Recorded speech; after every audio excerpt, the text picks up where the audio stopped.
We just gonna go down the line with each character and talk shit. I don't even care. Hey, it's OhYoNameTaty back again with another video. In today's video, we gonna just be talking shit, rant and review. Rant and review. Okay? Let's start. If you're into me. For the last time. And it's sad because he is kind of cute, but he just got the wrong storyline.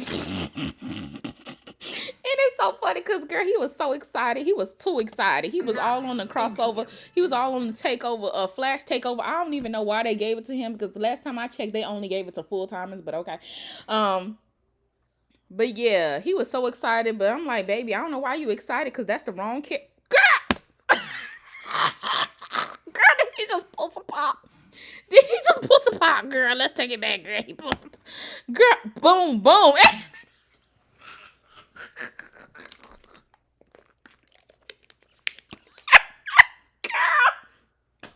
Girl, he just did it twice.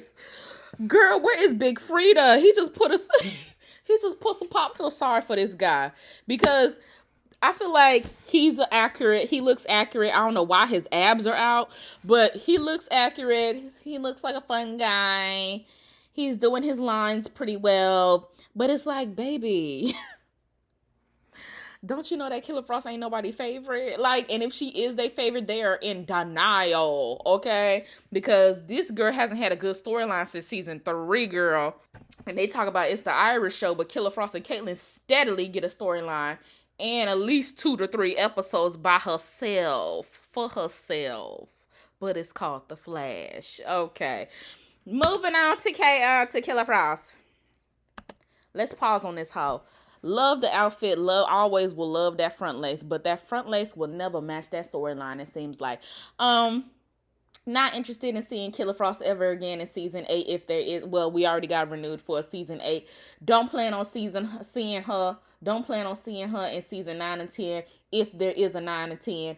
If season 8 is good enough for a 9 or 10. If season 8 ain't good enough for a 9 or 10, please don't give it one. Not interested in the character. Now, bitch, this bitch is supposed to be in prison life without parole. She know prison is like maximum security, right? Like, it's not like jail. Jail and prison is 2 different things, baby. Like, girl, and then on top of that, I'm pretty sure she went to a metahuman prison because she got powers. Now, how the hell did she escape? And she's talking about, oh, I only got out so I can get rid of you because you're stealing. Bitch, how you know he even broke into anything? Who was talking to you and gave you the word that Chill Bland was gonna steal something tonight? And you just showed up out of nowhere, got your suit, did your hair, did your makeup, and was just like ready to fight. Makes no entire sense. This bitch is supposed to be in jail. Why did she give us the white woman rendition of I Have a Dream speech if she was just gonna get out 2 episodes later? I don't get it. This bitch has only been in jail for like 2 to 3 weeks now, honey. Like, Barry was in jail for at least a month. Like, he was in jail for like at least 4 episodes, girl. Now this this helpful talking about, oh, I escaped because you're stealing and I need to stop you. And he was like, we're both fugitives. She was like, don't talk about that. Like, she's just bad. Like, no growth. No growth. And I blame the writers. I really, really do. Because, don't get me wrong, I don't think Danielle Panabaker is the best actress of anything. But in the same breath, I feel like if they gave her better, she would do better. Because look how good she was in season 2 when she first played Killer Frost from Earth 2. And then look at her now. No growth. Honestly, I blame the writers for stunting Danielle Panabaker's growth as Caitlyn and as Killer Frost. Now, mind you, I don't blame them too hard on Caitlyn because there's really not much to do with a bitch that's just talking about medical all the time and just helping Barry when he's hurt. But Killer Frost, I definitely blame the writers for stunting her growth because I really thoroughly enjoyed her in season 3. So I blame them. Talk about Chester and Allegra. Just watch this, y'all. Just watch this. So Camilla and Cisco kiss after she told him she want to suck his dick. And look, why?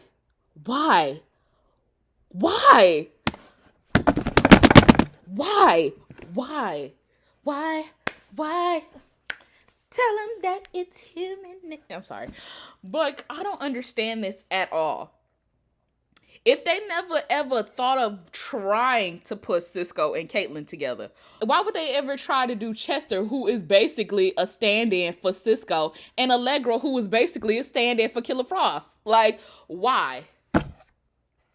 They never entertained Cisco and Caitlyn. Even though I blame that on Danielle Petterbaker because she was pushing for Barry. She was pushing for that Snowberry girl. That's why they never entertained Cisco and Caitlyn.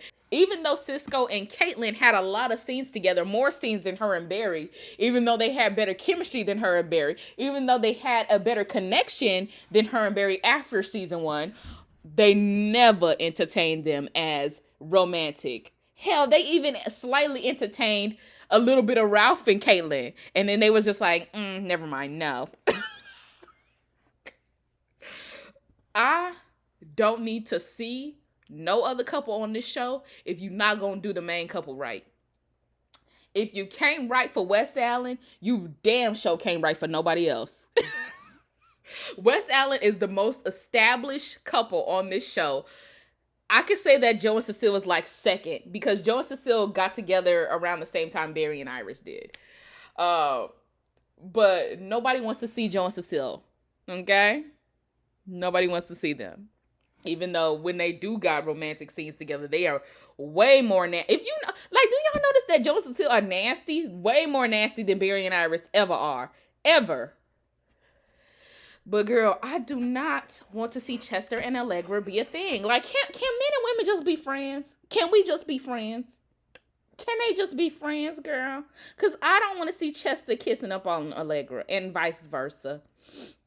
Don't want to see them dating. Don't want to see him court her. Because you can't do the same for West Allen, who is your main ship, who brings in a lot of viewers, and y'all just failing them every Tuesday night, girl. So please, I don't want to see it. Oh yeah, and next week is Cisco last episode. You see right here, this is his last little episode, girl. And the girls were saying, well, let Cisco and Camilla kiss because next week is their last episode. Or whenever it's coming out, is their last episode anyway. No, bitch. I don't give a fuck if it's their last. I don't care if episode 11 was their last episode. I don't want to see it. The thing about it is that people are not understanding that we wouldn't complain if this was Cisco and Gypsy. We would have no complaints if Cisco and Gypsy kissed. If Cisco and Gypsy had scenes alone together. If Cisco and Gypsy had a bad scene. If Cisco and Gypsy did anything close to what West Allen did. You know why? Because they actually developed her character. And we gave a fuck about her outside of her relationship. That's why. Do we give a fuck about Camilla? Honestly, do we? No. You know why? Because she can easily be replaced. She's just a photographer, girl. And barely is doing photographer shit. I only seen her with her camera probably like 3 episodes out of the entire series that she been on this damn show. So, I don't care to see it. I don't like it. And what makes me mad is Carlos was so excited to have a relationship on the show. He said, yeah, me and, what's the girl real name? I'm going to just call her Cynthia because I don't know her real name. He was like, yeah, we have great chemistry together. I really look forward to it. We're going to meet her dad and everything like that. And I was really excited for it. And I thought they were cute together just for them to break them up for whatever reason. I don't even, they broke up because he didn't want to go to her Earth and be like the most powerful vibe on that Earth or something like that. He was supposed to do something over there, and he didn't want to. He wanted to stay on Earth 1. And so she ended up breaking up with him, and it was terrible. And then they killed her and had his doppelganger kill her, but didn't really explain it. And I was just like, what was the... Okay, just stupid. On to the next one. Now, this scene I actually thoroughly enjoyed. I thought the forces battling against each other was pretty cool. But that's all I have to say about it. Didn't understand the storyline. I'm pretty sure even if I go back and watch it, I'm not going to understand it. And sad to say, this is not the first time that the Flash TV show has ruined a popular storyline from the comic books. They did it with Flashpoint. They did it when Barry went into the Speed Force in season 3 and got out the first episode in season 4. They did it with XS. And now they're doing it again with the Forces storyline. Just stupid. And let me talk about something real quick. Ooh, I paused on a scary moment. I don't want to scare y'all. Let me pause real quick. Why does Nora have to be gothic for us to tell or for us to know that she's evil? Like, I don't understand that at all. Like, the dark hair, I understand the eyes being dark, but other than that, the dark clothes, the like weird cape thing, like, you know, like goth people are not like, and that's how you know that they have people in there who are, let me say this, above the age of 35. Like, no ageism, like, just stereotypes. Like, you know that, like, gothic people aren't, like, it's just, like, just the little things that irritate me about this show. And this is a little minute thing, but I think that it's just kind of ignorant, in my opinion, for them to make her, like, gothic. When it's like, she could have still been the same. She could have still been the same Nora, dressed the same. Her eyes could have been dark. I don't have a problem with that. But she could have still been evil, dressed exactly the same. Or they could have made her a Stepford wife, because she was already acting like Barry's wife. She was already acting like a Stepford wife when she first came, and she was living in Barry and Iris' home. Then she became the clingy mom. And so I'm like, yeah, they could have just easily made her a Stepford wife. They didn't really have to change her clothes. It's just, the writing is cheesy. The writing is aged. Fresh, young, new writers in there who actually know how to write connections between characters. I honestly believe that they just need new writers, period. New, young, fresh writers in there who have fresh ideas and who know how to write connections between these characters. Because if you notice, it's not just Wes Allen whose connection is off. It's just people are noticing it is because they are like the name card. Like, people know Wes Allen. Like, they are the biggest thing on the show besides Barry Allen being the Flash. And so that one, while that one is so loud and proud and in your face, other connections are not the same. Barry and Cisco's connection is not the same. Cisco and Caitlin's connection is not the same. Well, they don't even get screen time anymore together. So, but it looks like next week it looks like in episode 12 they will be. But the connections between Team Flash is just so off. So not only is the storyline suck, but the connections between these characters suck as well. That's why, in my opinion, the first half of season 7 is the worst I've ever seen. The worst. Because there's nothing really to enjoy. Like, nothing at all. Like, I can't enjoy Barry being the Flash because he's always getting knocked down. Somebody's always helping him. There's no touching. So he really can't. All he's doing is pretty much running. Killer Frost, that speaks for itself. Barry and Iris, no connection, no intimacy. Like, and people, like, I think people are not understanding it. Like, oh, they can't touch, they can't kiss, so what else can they give us? They can give us more. Like, hello, did we not see season 1 where the only thing they did was, like, barely touch hands? They hugged a couple of times. But majority of what they did in season 1 is talk. Like, and they could barely give us that. You know? It's just lacking in every facet of what we used to love about the show. It's just lacking. Okay, so let's move on to this scene. Again, just no facial expression, like it's just not giving. And people were excited about this scene, but I think people were more excited about the implication behind it than the scene itself. Because honestly, this scene didn't get good until she stood up. Versus this, and this was just last season. This was last season, mind you. This is Mirror Iris. I'm sorry, I picked the wrong scene, but oh well. It's still Candace. This was just last season, bro. And look at the difference. Body language, facial expression. They're giving everything. Not kissing.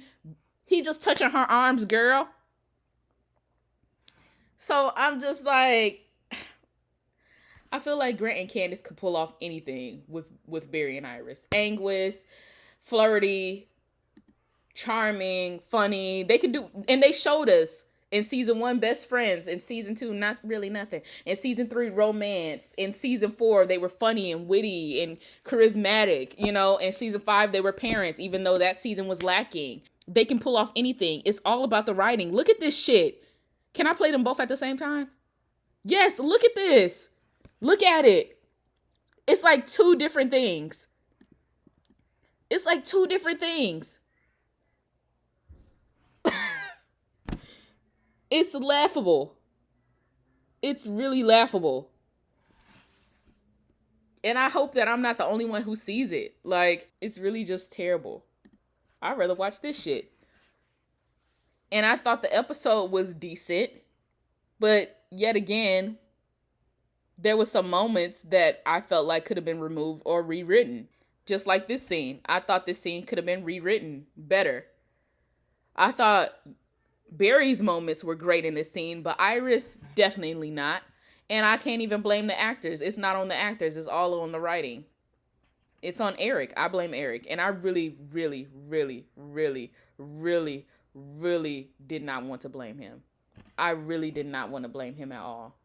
Because for a guy who can give us such flawless episodes like the 2-part episodes of The Temptation of Barry Allen, I just do not want to believe that he can give us some pieces of shit like this. Like, I don't want to believe it. Like, how can you write The Temptation of Barry Allen, a storyline who was just about the protagonist, who had a supporting cast around him, but, you know, it was mainly about him and the villain, just for you to write some shit like this, like, and then to proceed with it and let them film it. Like, I just don't get it. And the thing about it is, I always hoped that the show The Flash could last 10 seasons like Smallville. I always hoped that with Eric being the new showrunner, that he could take it, he could push the show to a new level in all facets of it, as The Flash, as Barry Allen. But it doesn't seem like he's going in that direction. We have episode 12 coming up, which is a Cisco-centered episode. I don't mind that, knowing that Carlos Valdez is leaving. And then the week after that is a Cecile episode. And I'm just like, why? He's giving storylines to people that don't need them. I don't want to see a Cecile storyline. I don't want to see a Cecile standalone anything. This bitch can't even take care of her own damn children. Like, why would I want to see that? So yeah, overall, this episode, I give it about a 6. If it was just about the forces, I would give it like a 7. But the fact that they did that whole Killer Frost thing where it was not needed, it knocks it down. But yeah, I hope you guys enjoyed this video. Don't forget to like and subscribe, and